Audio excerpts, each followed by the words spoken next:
ಈಗ ರಾಜ್ಯದ ಸಂಕ್ಷಿಪ್ತ ಸುದ್ದಿಗಳ ಕ್ವಿಕ್ ರೌಂಡ್ ಅಪ್.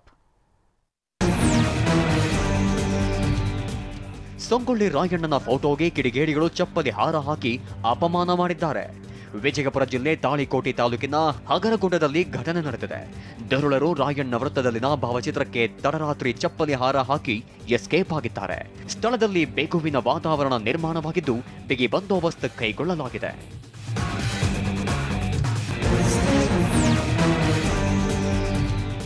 ಬೆಳಗಾವಿಯ ಉತ್ತರ ವಲಯ ಐಜಿಪಿ ಮತ್ತು ಎಸ್ಪಿಗೆ ಕರೆ ಮಾಡಿ ವರ್ಗಾವಣೆ ಮಾಡಿಸುವುದಾಗಿ ಬೆದರಿಕೆ ಹಾಕಿದ್ದ ಆರೋಪಿ ಅರೆಸ್ಟ್ ಆಗಿದ್ದಾನೆ.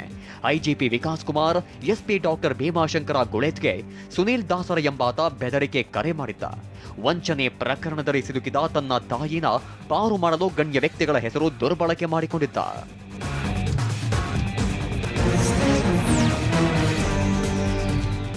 ಚಿಕ್ಕಮಗಳೂರು ಜಿಲ್ಲೆ ಮೂಡಿಗೆರೆಯ ಚಂದುವಳ್ಳಿಯಲ್ಲಿ ಮಹಿಳೆ ಆತ್ಮಹತ್ಯೆಗೆ ಶರಣಾಗಿದ್ದಾಳೆ. ಮಹಿಳೆ ಸುಭಿಕ್ಷಾ ಎಂಬುವರು ಮೃತಪಟ್ಟಿದ್ದು, ಕುಟುಂಬಸ್ಥರು ವರದಕ್ಷಿಣೆ ಕಿರುಕುಳ ಆರೋಪ ಮಾಡಿದ್ದಾರೆ. 4 ವರ್ಷದ ಚಂದುವಳ್ಳಿಯ ಪ್ರವೀಣ್ ಜೊತೆ ಸುಭಿಕ್ಷಾ ವಿವಾಹವಾಗಿತ್ತು. ಪ್ರಕರಣ ಸಂಬಂಧ ಬಾಳೂರು ಠಾಣೆಯಲ್ಲಿ ಕೇಸ್ ದಾಖಲಾಗಿದೆ.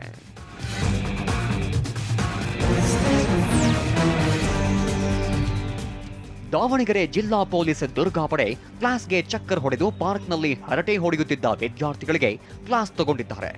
ನಗರದ ವಿಶ್ವೇಶ್ವರಯ್ಯ ಪಾರ್ಕ್ ಸೇರಿದಂತೆ ವಿವಿಧ ಪಾರ್ಕ್ನಲ್ಲಿ ಗಸ್ತು ತಿರುಗಿದ್ರು. ಐಡಿ ಕಾರ್ಡ್ ಚೆಕ್ ಮಾಡಿ ತರಗತಿಗೆ ಹೋಗುವಂತೆ ಸೂಚಿಸಿದ್ರು.